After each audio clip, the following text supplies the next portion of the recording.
Hi everyone, I'm Ed Husick, the Minister for Industry and Science. It's a great pleasure to be with you here today. I want to begin by acknowledging the Gadigal people of the Eora Nation, pay my respects to elders past and present, and extend that respect to any Aboriginal or Torres Strait Islander people that are with us today. The term trailblazer gets thrown around quite a bit when we're describing people these days. So you, I think, need to be very particular about the way in which you label people with that term. And I think it's safe to say, judging by the presence here today, you take that the same way and recognise that this label definitely fits the person that will be speaking next.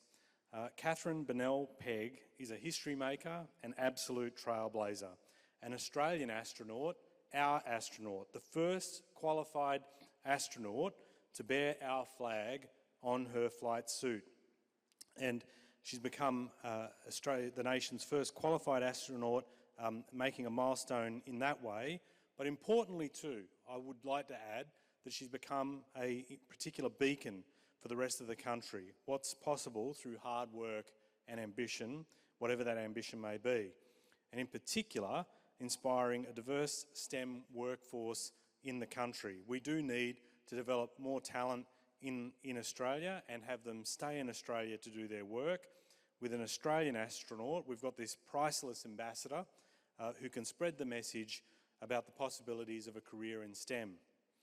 And from the pages of Vogue to collaborations with Lego, Katherine and the Australian Space Agency are reaching people with that message that we've previously struggled to be able to engage with. Many studies have shown in various ways, kids absolutely love space. It ignites the fire of curiosity. It's the catalyst for many to consider a career in science, technology, engineering and maths. But what we've got to do, and what we are doing with Katherine, is bridging the gap between wide-eyed kids and the talented scientists and engineers in our workforce. And the value of Katherine's qualification extends well beyond just the inspiration, as important as that is. Her insights and knowledge developed as part of her training, now back in our country for the benefit of industry and research. And with rare access and insight into human spaceflight, Katherine's opening the opportunity for Australians, scientists, engineers and others to look at global space-based programs that benefit life in our country and help address some of our greatest challenges. Human spaceflight and space more generally have a range of benefits, including monitoring and mitigating the effects of climate change, better remote healthcare, more sustainable food production, medical breakthroughs, the list goes on. It'll help stimulate and advance critical tech across our economy. And with that, I'm excited for you to get to hear from Katherine today. And I'm looking forward to hearing what she's got to share. But beyond that, I think we're all excited to see what Katherine will be able to unlock as she continues to get out amongst community, industry and the rest of the world. Thank you.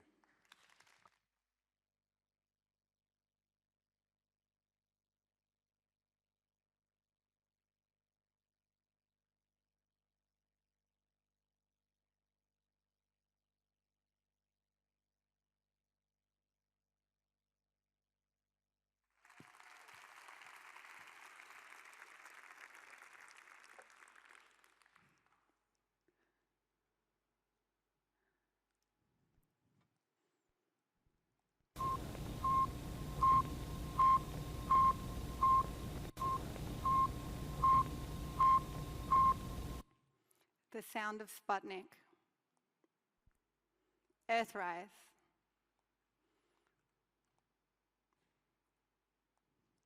A footstep on the moon. These 20th century space moments each reshaped how we view our place in the universe. These were the crescendo of capabilities decades in the making and resulting from clear-cut goals. But the impacts were entirely unforeseen.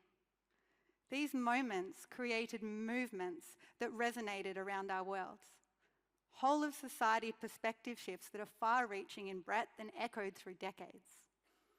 They changed the fabric of society from pop culture and fashion to education and economic opportunity to science, religion and geopolitics, our very way of life. Today, The way we live, work, think, and even survive is being challenged like never before.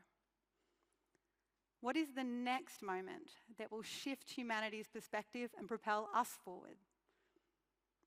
Today, I'm going to challenge you to reflect on why each of you sitting there in the audience, no matter your background, no matter your interests, should be looking ahead to the impending global space renaissance.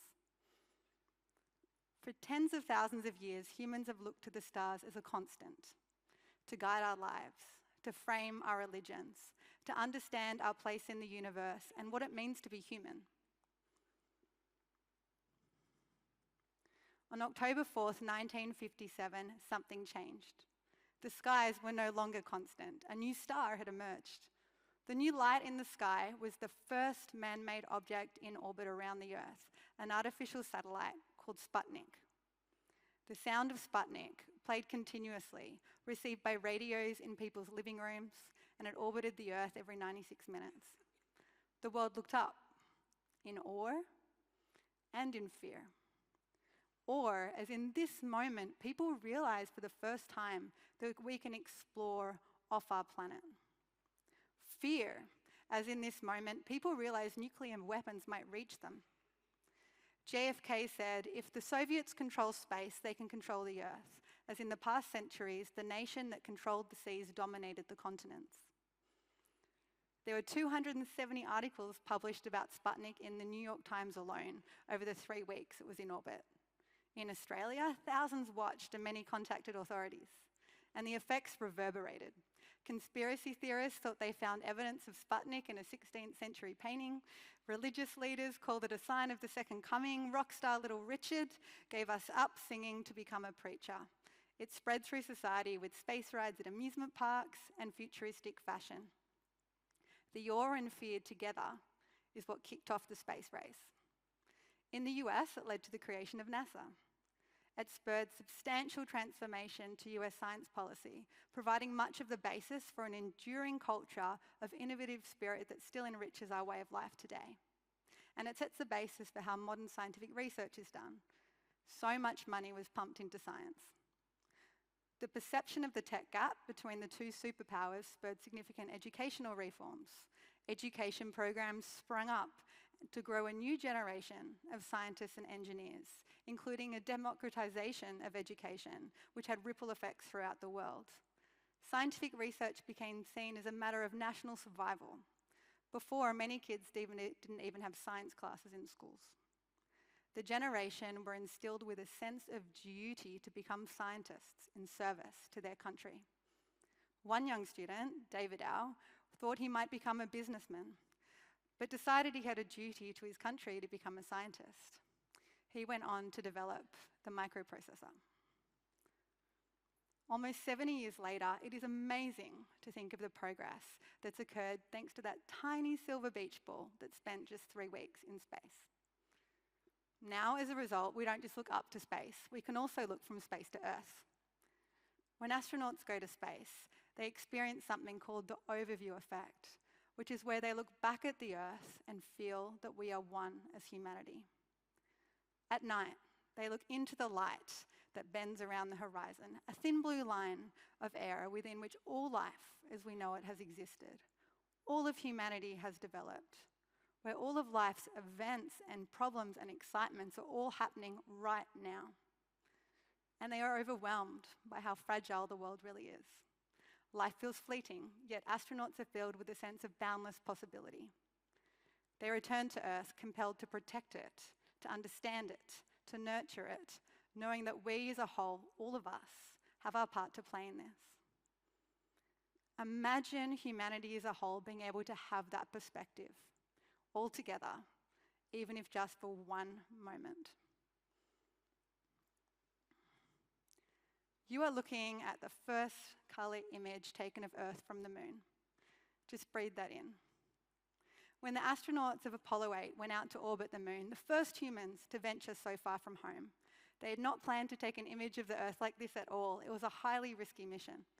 But as they emerged from behind the moon, the whole universe looked to them to be in shades of grey. A magnificent desolation is how Buzz Aldrin later described it.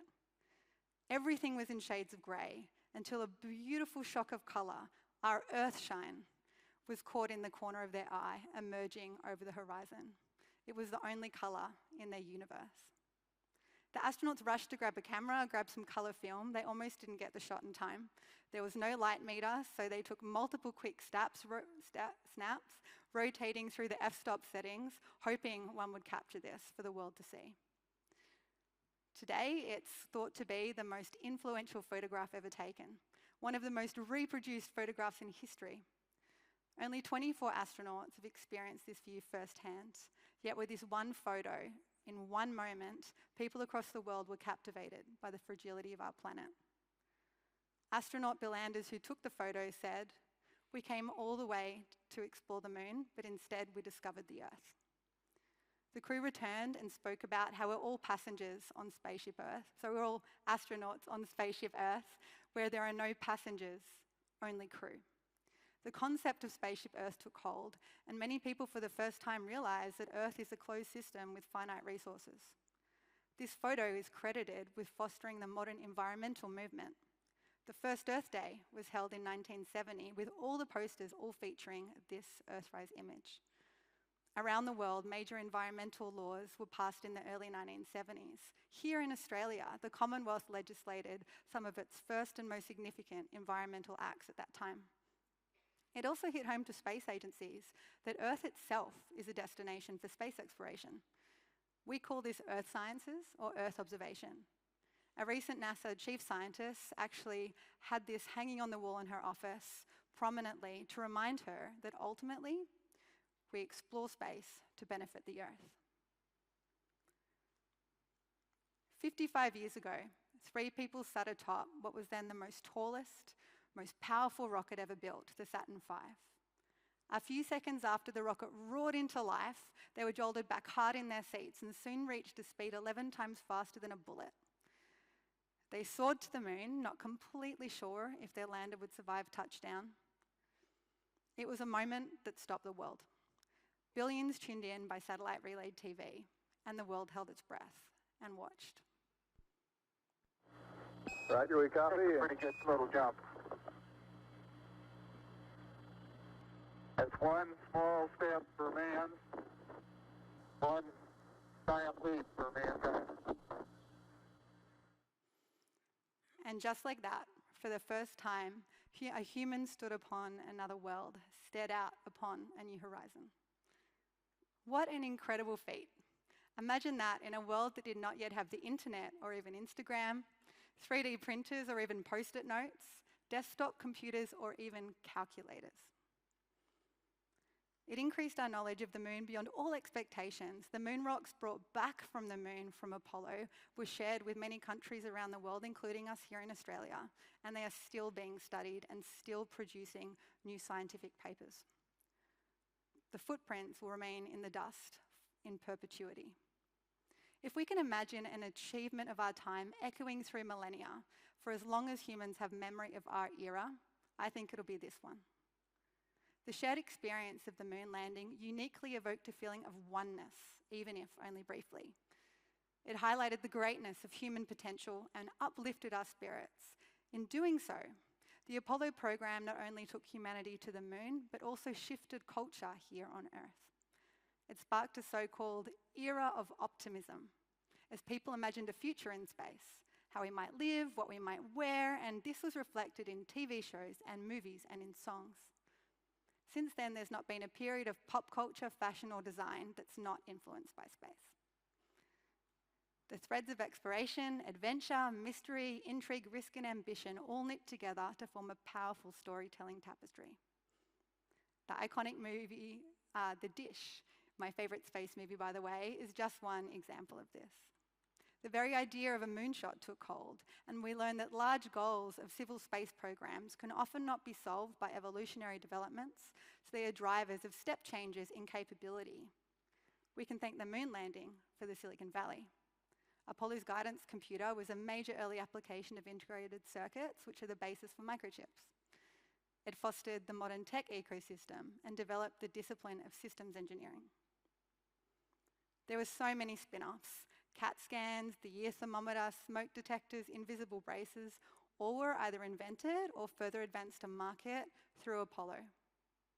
Every time you use a cordless drill in your home for a bit of DIY, you are using space tech, lunar space tech. This achievement promoted the global standing of Western democracies, especially to developing nations whose forms of government and alliances were still evolving. And while there was for sure a lot of government investment that went into it, the Apollo program is thought to have returned between $5 and $7 to the US economy for every dollar invested. Perhaps most impactful, though, was how it inspired a generation of children, the Apollo generation. It's been a while since Apollo now, and I'm often asked, why do we care about space anymore when we have so many challenges here on Earth? And we do have a lot. Climate change, conflicts, quality of life, health issues. And I respond to this question in two parts. Firstly, that space is not an alternative investment to addressing the problems that we face here on Earth. In fact, space is fundamentally part of the solutions. Space now completely underpins society. If you removed access to space today, our society wouldn't function, not globally and not here in Australia. Yet most people aren't aware of this, of how much space underpins our daily life at all. And secondly, our engagement in space fosters jobs and economic return and deepens our economic complexity. The global space economy, in fact, is predicted to triple between 2024 and 2035. But since Apollo, we've got really practical about space. The three movements I spoke about develop capabilities that open the floodgates to so many applications. But why don't we see it? I'll explain with an anecdote. When explorer Ernest Shackleton left the port in England to set sail to explore Antarctica, he wasn't the only ship leaving port that day.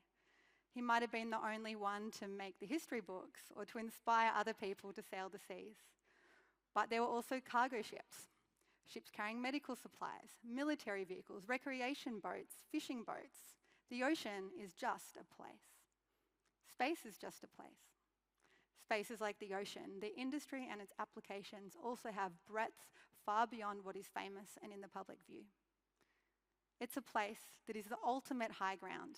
We can select different orbits to be close or far away, to zoom around the world or to hover above a single point. And a high ground allows you to see.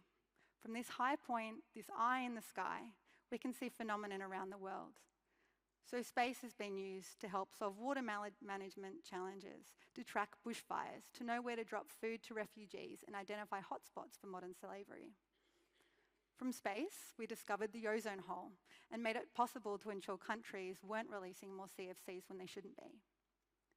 To manage climate change, we have to monitor 55 climate variables, and more than half of these can only be monitored in a continuous and precise manner from space. And what you can see from space, you can connect from space. Just like a super high mobile phone tower, we can connect different things we can see from up there. What we can see and what we can connect, we can better protect. Police officers across Western Australia are now much, much safer with Starlink connectivity. Just the other day, I had a chat with some of our Antarctic overwinterers on a Teams video call. What you can connect from space, you can inform from space, like sending timing signals to that phone in your pocket for GPS or for bank transaction. Every time you tap your phone to make a purchase, you are using space tech. It's what enables us to do precision farming. And in fact, space is fundamentally relevant to helping address every single one of the United Nations Sustainable Development Goals. Here in Australia, at least 22 government agencies meaningfully use or are part of contributing to using space to deliver essential services for all Australians.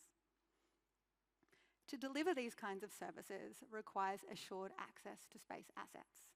And these assets need to be put up there responsibly and securely and in a sustainable way. And what this creates is a marketplace for in-space applications and space services, such as space situational awareness and space debris monitoring, launch and returns. It's estimated that launch and returns from our shores here alone could be worth up to $1 billion to the Australian economy over the next decade. So space is a place.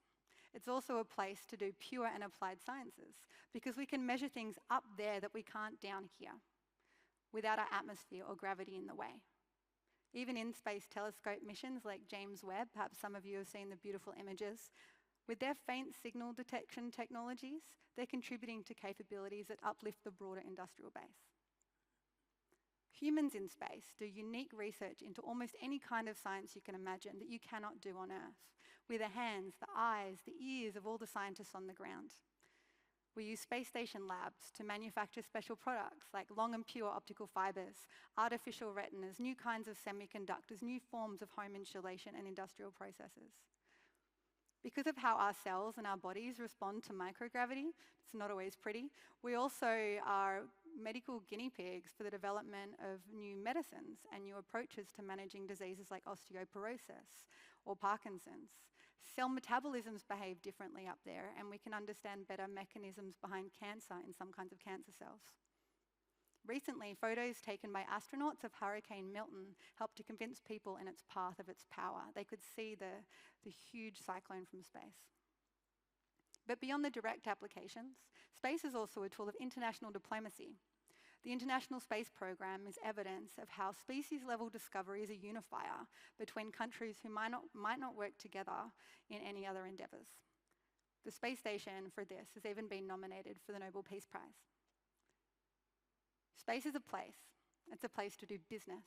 It spans industries, is pulling money and talent into tech, and is incubating new business models.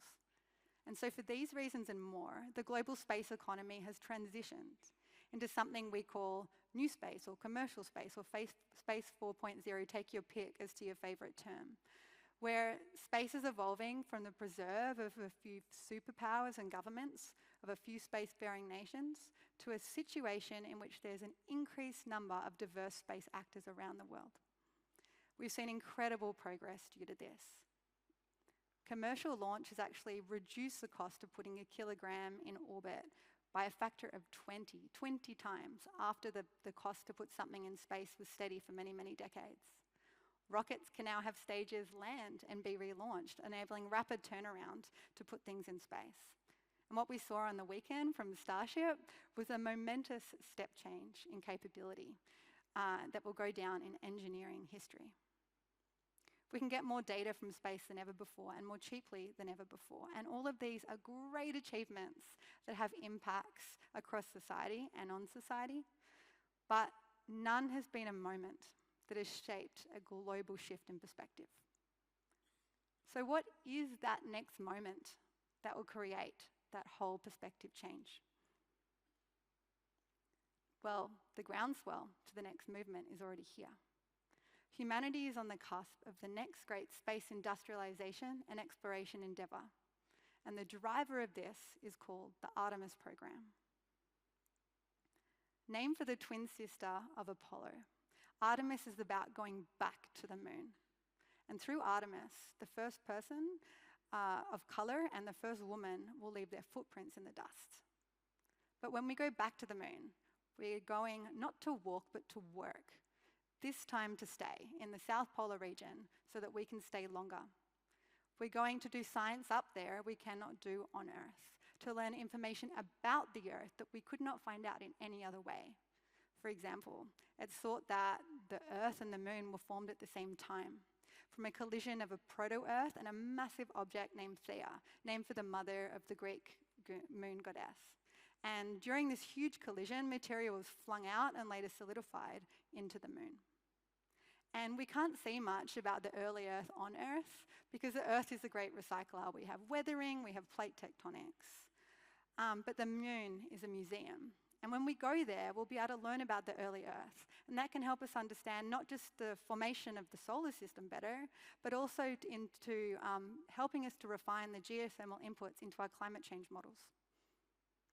When we go there, we will also find new mysteries that lead us to pose new questions. The technologies we develop to answer those questions will spin out across many industries. Artemis will also set the stage to explore further into our solar systems and to establish the right international norms and behaviours as we do so. An exploration program this bold calls for industry to push the boundaries and challenge themselves like never before. Artemis will pull in tech from adjacent sectors like AI and automation, robotics, GPS-denied navigation, and energy storage systems. Step changes in capability will occur, and this will spin back to terrestrial industries in a virtuous innovation cycle. One example already occurring is that Aussie research underway to prepare for Artemis also includes horticulture, plants in space, to teach us things we can't learn about them on Earth. For example, on Earth, a lot of plants do a happy dance in a 24-hour cycle, but in gravity, it's hard to see the details of that. And the way the dance goes can indicate stresses in plants far earlier than we know how to see otherwise. With the absence of gravity and microgravity, we can analyze it in space using AI to teach us how to better manage plant stress on Earth. Astronauts also need food to eat on the moon, and developing crops that can endure the tough conditions on the moon could make Australia's ag industry and growing cities far more resilient and look into technologies like vertical farming. The build-up to Artemis is already teaching us about how human bodies respond to radiation and can be better shielded from radiation. The developments of the female test dummies that we call phantoms that were in the first vehicle to go back around the moon without people in it, just these phantoms, are already being used to improve treatments for cancer patients on Earth. And these are female dummies because we don't have the data from female astronauts in Apollo. So it's actually a health outcome that's going to benefit women on Earth as well. But what will be Artemis's moment? I don't think the moment will be the footstep on the moon, as amazing as it will be. We've done that before. I think the next moment will be when we look up at the moon and know that there are humans living on there in perpetuity. Persistent human presence on the moon will transform us from thinking of the moon as the other, but rather as part of the Earth-Moon system, a province of humanity. A visible reminder in our evening that we are a multi-body species. A visible reminder of our ingenuity, what we can achieve together in peace, and the potential of the human spirit. And this time, when we're on the moon, it's not going to be seen just through one TV signal pipeline through Australia. It'll permeate through all of social media and other kinds of media we have in ways that mean the conversation will be much, much broader. There will be so many diverse human stories to be told. Every astronaut's just the visible tip of the iceberg of a huge team on the ground, of operators, doctors and health professionals, engineers, scientists, educators, and more. Just like Apollo, Artemis will shift our full society and permeate throughout global cultures, be reflected in movies, design, and songs. Unlike the Apollo generation, though, the Artemis generation will be global. We're going back to the moon not as a primarily US endeavour, but as a team of astronauts from a team of nations. As the old proverb goes, if you want to go fast, go alone. If you want to go further, go together. So there are more possibilities for nations to be involved than ever before, like us here in Australia. Australia's actually been part of the space journey since the beginning. We have a long and proud history of important contributions, one of the longest, in fact. Australia's Indigenous people are our first scientists and thought to be the world's oldest astronomers. During the time of Sputnik, we were launching rockets from the red dirt of Woomera. We sit under a huge patch of sky, which means we were tapped on the shoulder to track the Apollo 11 signal from the moon and transmit it around the world. We had doctors in tracking stations supporting these astronauts. Most don't know it, but we're even one of the first nations to launch and build our own satellite back in the 60s. We even played an important role in the development of the Outer Space Treaty. But in Artemis, we'll have an even more active participation. We now have an Australian space agency, just 6 years old. A younger space agency than most nations, to be fair, but it means that we're emerging tailored for this more industrialised era. We don't have to turn the ship.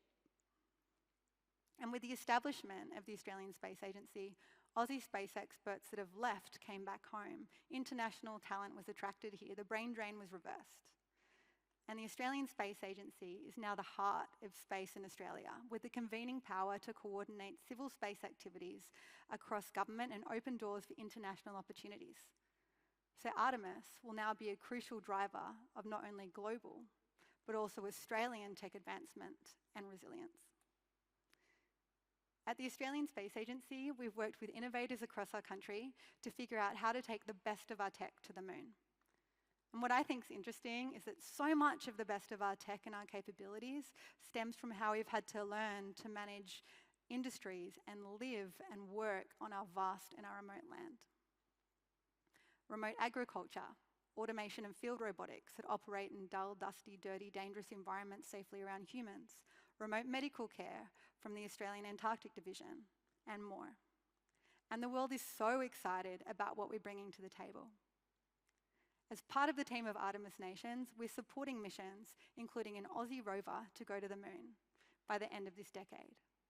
We're working really closely with NASA together, and this opens doors for future collaborators and possibilities moving forward that will deepen our economic complexity. It's already huge for our country's standing and branding globally, and through it, we have young professionals from Australia already gaining experience at NASA on placements and in multinational space companies.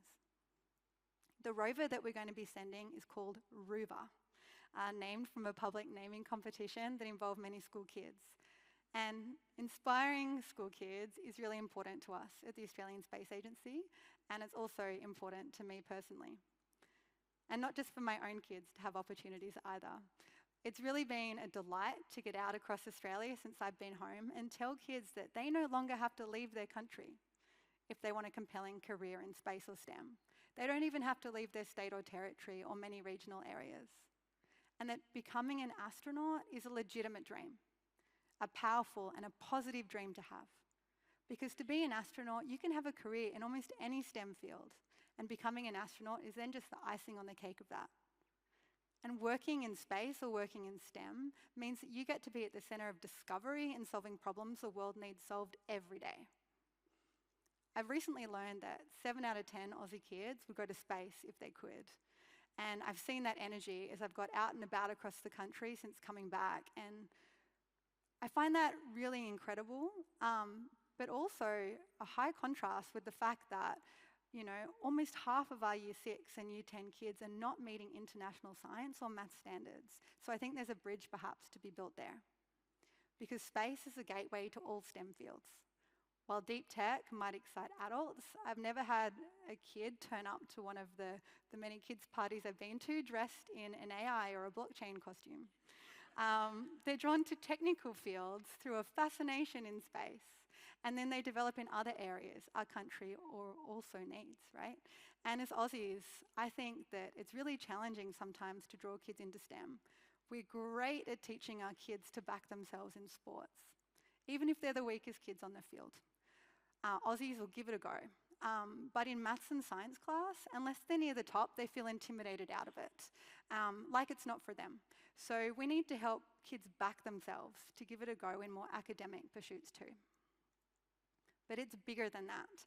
It's also about raising the level of aspiration for the whole next generation so that they have the courage to dream big for themselves, for their communities, whatever their dreams may be.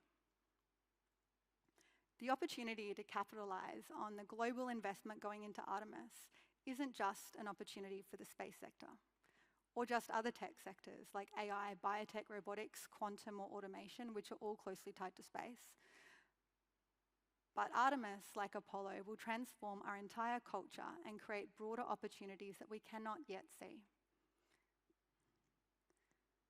Wanting to explore is a feeling that humans have had for tens of thousands of years. It's that urge of childhood-like curiosity you get when you want to look under a rock or climb a tree. It's being struck silent when you look out from a mountaintop at the view. It's the awe you get when you lie on your back on the grass looking up at the stars. And it's this feeling that has meant that we have long been explorers and adventurers, travellers and trailblazers. We've traversed all manner of terrains, chased the horizon in every direction, climbed higher, descended deeper, gone further. And it's this feeling that has driven humans to want to know more about our planet and to explore our world, and also to explore space. So the quest continues. There will always be more to explore. To paraphrase Carl Sagan, we are standing on the shores of a cosmic ocean, only just having got our toes wet for the first time. The water seems inviting, the ocean calls. The scale of the universe is beyond our imagination, and so are the learnings and the benefits we can gain from it. Exploration certainly is an imperative, but it's also much, much more. So, where to from here? I say, bring on the beyond. Our boldest adventures still await us and are yet to come, in a place beyond all horizons and to new ones. So what's your role going to be in this adventure? How will you take advantage of the impending space renaissance of Artemis? Prepare for the next Artemis moment, shape the movement. I can tell you that the opportunity is there and it's within your grasp to do so. The future truly belongs to the curious. Thank you.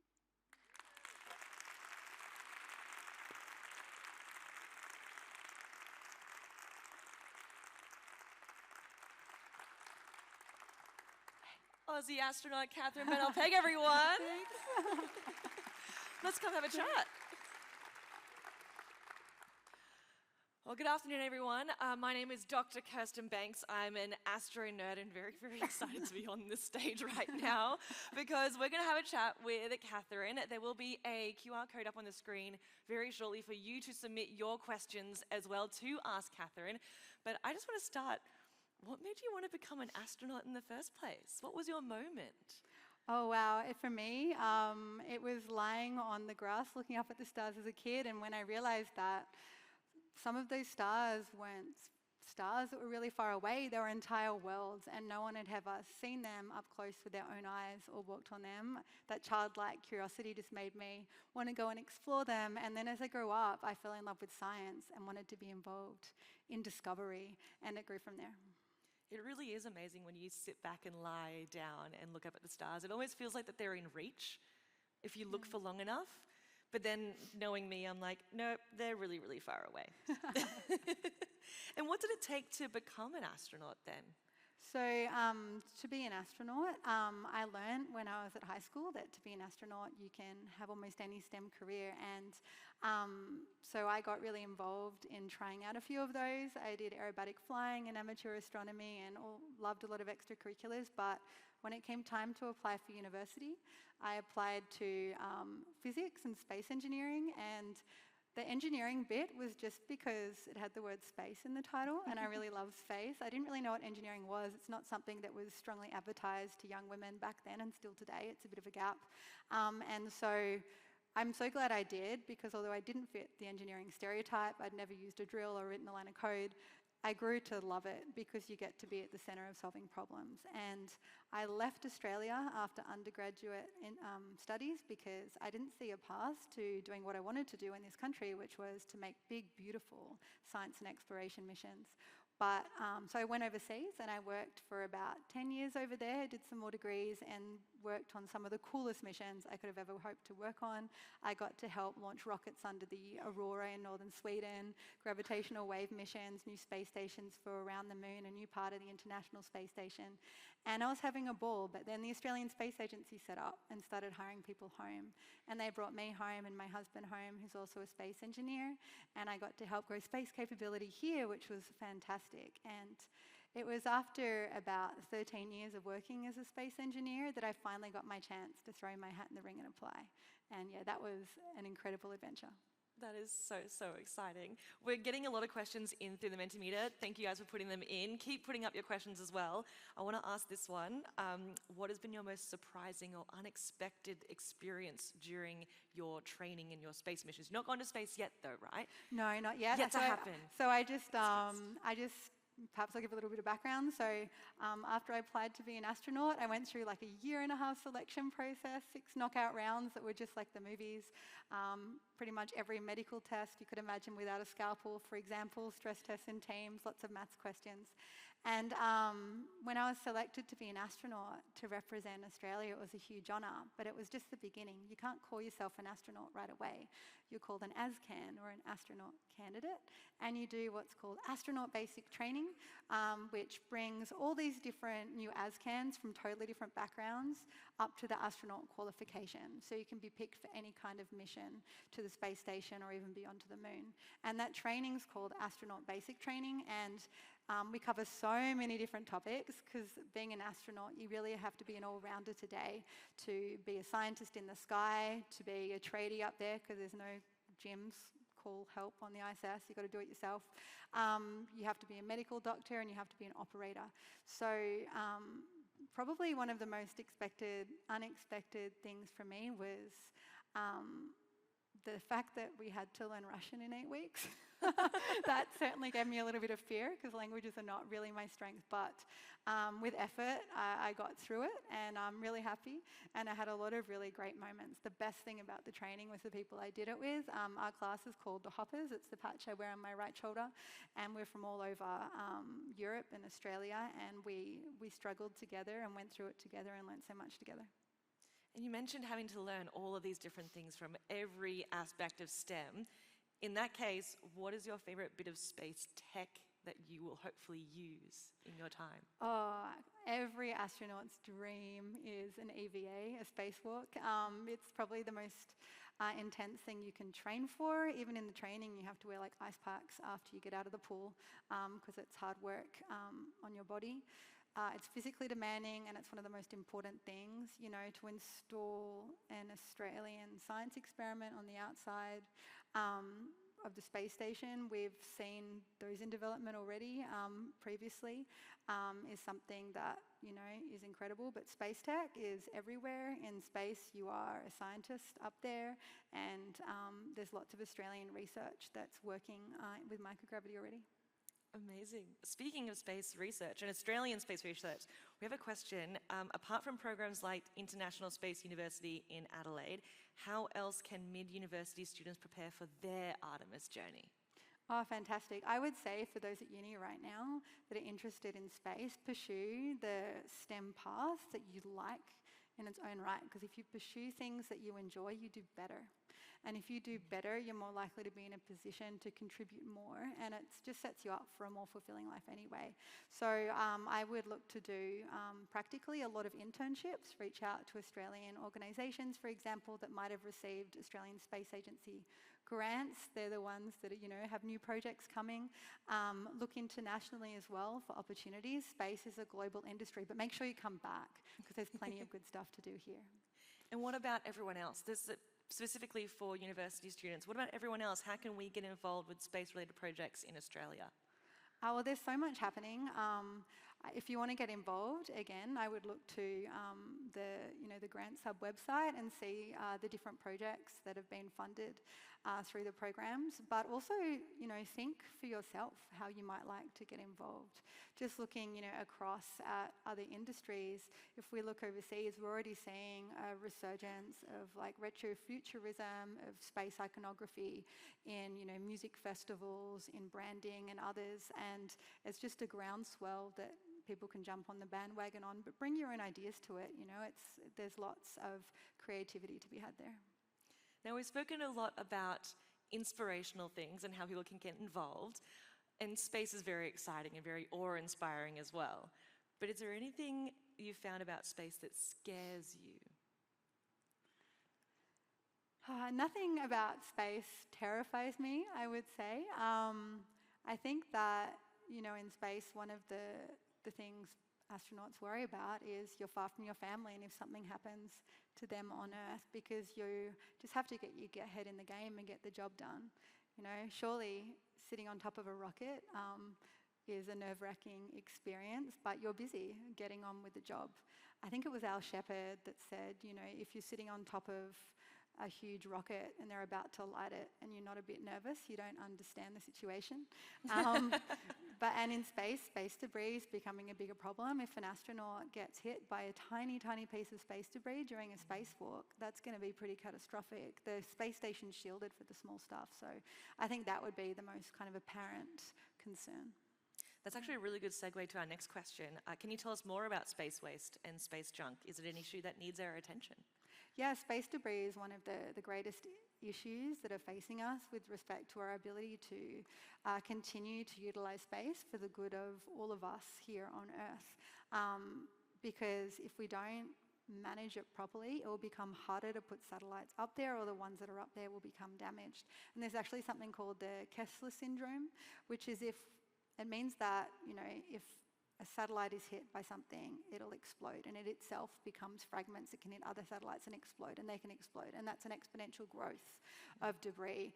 And it's been modelled and considered that perhaps we're at a point that even if we launch nothing else to space today and just let it be, that this cascade would happen anyway. So there's been a lot of studies looking into how do we manage that. It's best to remove the big parts, the whole satellites, before they disintegrate. So there's been a whole load of discussion happening around the world as to the best way to do that. And the usual approach right now is that satellites are removed. They remove themselves from their key orbits at the end of their life. But certainly it's a challenge, and we're working on it at the Australian Space Agency too. Yeah, I hear that some of them go down to Point Nemo in the middle of the Pacific Ocean. Some of them get sent to something called the graveyard. That's really far away in space. I can just imagine lots of these dead satellites just hanging out, being all ghost-like in space. It sounds very fun. There's even an Australian thruster that can use solid fuel rods. That's thought that, decades in the future, perhaps when we have more industry in space, it could reuse some of that in a recycler as fuel. Zombie satellites, is that what I'm hearing? Satellites made into fuel, yeah. Oh, amazing. Just like the dinosaurs. Now, when it comes to becoming an astronaut, it has been astronomically hard in the past. Thank you for that pun, by the way, for the person who asked this question. But with the launch of the Australian Space Agency, how do you believe the astronaut career path will be more achievable now and in the future? Well, we'll see. Who knows what the future holds. For me, when I grew up, I had the dream to be an astronaut, but I never thought I'd have to have the chance to do it representing Australia. For people that have that astronaut dream now, who knows what the future holds? There's a lot more opportunities in commercial space as well as government space. And, there's a lot of ways to be involved in human spaceflight in the meantime on the ground. So we have our scientists for microgravity science and research. We've had, the University of Adelaide just do an experiment drawing out long and pure optical fibres. We have Australians in the ground control rooms around the world in mission control. A recently qualified flight director, and the European Space Station mission control is Australian. So yeah, there's lots of opportunities to be involved. It's amazing how much Australia is leading the path in space industry at the moment. I know it doesn't feel like much these days, but now with the Australian Space Agency, we're really there when it comes to industry. And with Rover, I'm still mad that it was called Rover. I'll be completely honest, with the Mars rover, not the Mars rover, the Moon rover. But let's see, can you explain more about Australia's engagement in the Artemis program? What can we expect to see to come out of Australia for the Artemis program? Yeah, so with Artemis, Australia was one of the first nations to sign up to Artemis in something called the Artemis Accords, which is a framework for working together on the moon. And at the Australian Space Agency, we're implementing the Moon to Mars initiative, which has a number of programs under it that include Rover. And through that, we're supporting a number of missions to go back to the moon. So we've got activities like putting special navigation sensors on the moon, or sensors to look at the geology of the moon and teach us about what might be there under the surface. That same technology is used on Earth at the moment to help us more sustainably prospect for the critical minerals we need for the energy revolution. There are plants in space research being developed, and the breadth is just huge, because to go out to space with humans, when you have humans in space, it's a super broad area that touches so many topics because of the human element. So, when I was on astronaut training, I was a medical guinea pig already for a lot of nutrition science, for health science, for psychology science, and Australia has the opportunity to be involved in all of this. And when we look back to astronauts and the history of space flight, we see a lot of very inspiring men, but not a lot of inspiring women. And it's really exciting that you are the first Australian woman to fly underneath the Australian flag right there on your left shoulder. Do you have any advice for women looking to get into this career path? Yeah, for women that want to be an astronaut or work in space or work in STEM, they should absolutely pursue their dream without hesitation. There is a place for everybody in these fields, and it's not traditionally had much of a representation of women or other kinds of diversities at all. Only about 13% of people that have gone to space have been women, although the numbers are getting better. In my class in the Hoppers, 3 of us were women, 3 of us were men, and that wasn't by design. And we're seeing that change. And that's important, not just because, diverse teams are often more highly performant teams, and not just because, all kids should have the chance to dream to be an astronaut, no matter their background, but because of the medical guinea pig piece. Like, a lot of things that are medically researched are quite gendered, like osteoporosis, and if we don't have more women in space, women on Earth aren't going to benefit from that investment as much. So it's an optimistic future where we're seeing more diversity up there. One of the astronauts being trained, astronaut reservist being trained alongside my class, was doing a feasibility study into if he could fly, because he has 1 leg. So he was selected in the astronaut selection process. So we're seeing greater forms of diversity coming into play. That is really awesome.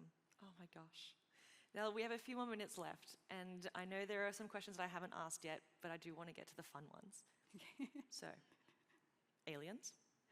I think that there are aliens out there, or I don't think they walk among us, even if it feels like that sometimes.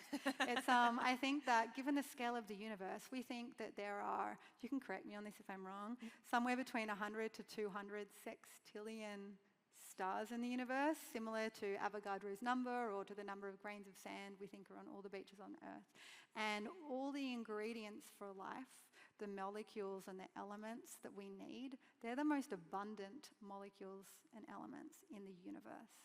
And we've just started to look out for exoplanets in a more serious way with big in-space telescopes. And just in the last 10 years, we've found almost 6,000 exoplanets, that is, planets around other stars. And many of them are in what could be a habitable zone. So I just think odds are life's out there. What's really interesting is, if it is, will we ever be able to communicate with it? Either because our intelligence lines up, or our phase in development lines up, or the distances involved. But closer to home, what I'm really interested in is, can we find evidence of life in our solar system? We're looking for it on Mars with the rovers there.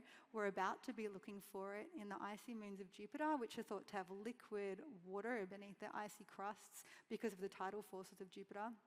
And Europa Clipper, which is a mission just launched yesterday, that is going to start that process.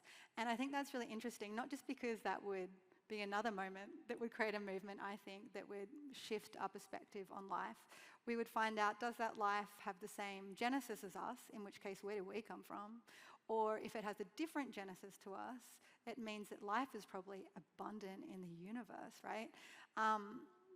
But more practically, this study of astrobiology, it's called Life Off Earth, that teaches us about how life can evolve and be more resilient on Earth as well. So it's already being applied, those kinds of studies, to looking at different crop yields and how species can adapt to climate change. And I mentioned all the exoplanets that we've discovered, and we'll find many, many more. But in the solar system, what's your favorite planet? Oh, my favorite planet is Earth, but I don't think that's what you're asking. I think... Okay, not us. Not us, we're biased. Honestly, I love Europa, not a planet, but one of those icy moons around Jupiter. I just think, to stand on that world with the oceans beneath the icy crust, maybe with life in them, Jupiter in the sky with its fabulous auroras, assuming it had a good radiation suit on, would be spectacular. Venus, it's thought that maybe one day humans will explore it with hot air balloons in the atmosphere. The surface is pretty awful, but it could be quite interesting. And, some of these ideas, they're crazy, right? They're sci-fi, they're far-fetched, but I think sometimes we have to look further than, 5 or 10 years in the future and imagine where humanity is going to end up. Because today we are setting the basis in our laws and our norms of behavior as we explore the moon to what we'll take of humanity to the next worlds we go. Now, another little silly one. When you go to space, what will be your favorite space food to eat?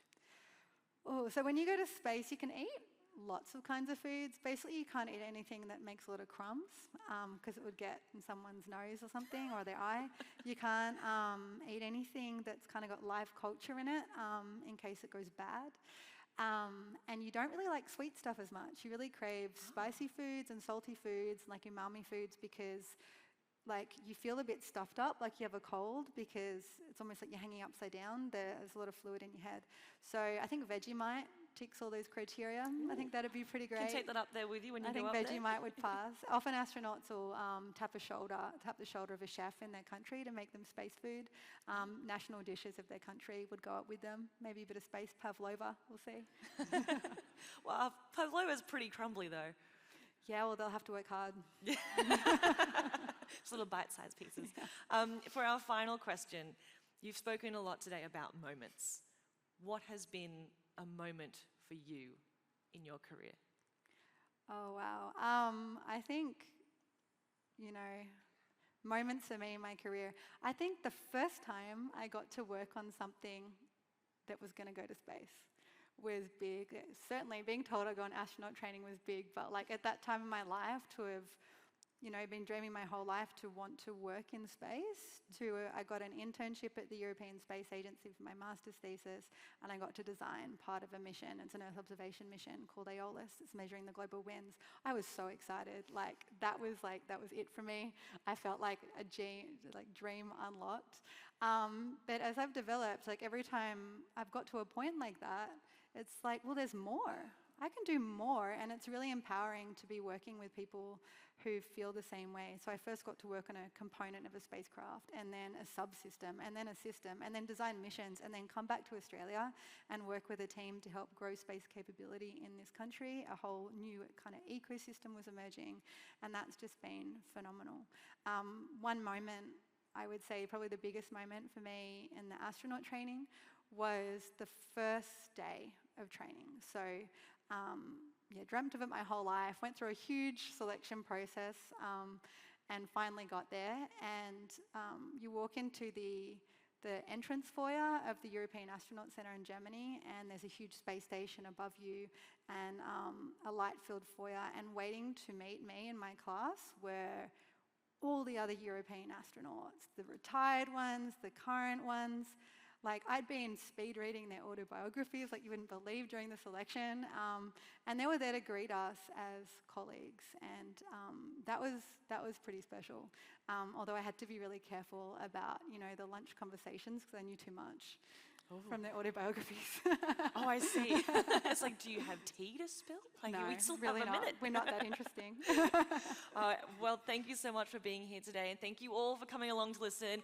Give it up for Katherine Bennell-Pegg, the first Aussie astronaut to fly underneath the Australian flag. Thank you, Kirsten.